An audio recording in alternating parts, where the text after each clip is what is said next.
ফাহির আবিদ, আপনি আমাকে শুনতে পাচ্ছেন আশা করি।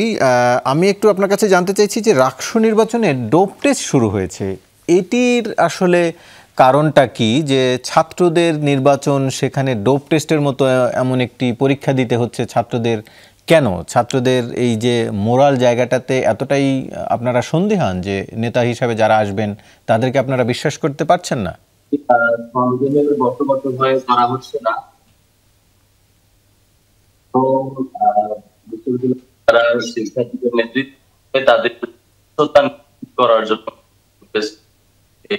করা হচ্ছে, যাতে করে বিশ্ববিদ্যালয় শিক্ষার্থীদের যারা নেতৃত্বে আসবে তারা মাদকাসক্ত না হতে পারে, তারা যেন শিক্ষার্থীদের ক্ষতিকর কেউ না আসতে পারে। আপনি জানেন যে রাকসু হচ্ছে মূলত রাজশাহী বিশ্ববিদ্যালয়ের শিক্ষার্থীদের অধিকার ও সর্বোচ্চ সুবিধা আদায়ের একটি প্ল্যাটফর্ম। তো সে জায়গা থেকে সর্বোচ্চ সুবিধা নিশ্চিতকরণের জন্যই সর্বোচ্চ যোগ্য যে নেতা আছেন তাকেই মূলত বিশ্ববিদ্যালয় প্রশাসন এবং নির্বাচন কমিশন চাইবেন বাছাই করতে, এবং শিক্ষার্থীরাও এমন একটি বাছাই প্রক্রিয়া প্রত্যাশা করে থাকবেন আর কি।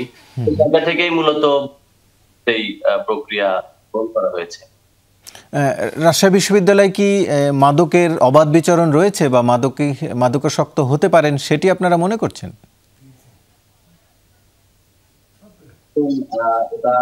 রাজশাহী বিশ্ববিদ্যালয়ে মাদকের অভয়ারণ্য ব্যাপারটা না, বরং বাংলাদেশের সবখানেই এখন মাদকের মোটামুটি মাদক এখানে অনেকটাই অবাধ আর কি। সেই জায়গা থেকে রাজশাহী বিশ্ববিদ্যালয় ব্যতিক্রম না, এখানে কম বেশি কেউ মাদকাসক্ত থাকতেই পারে এবং তারা প্রার্থী হতে পারেন।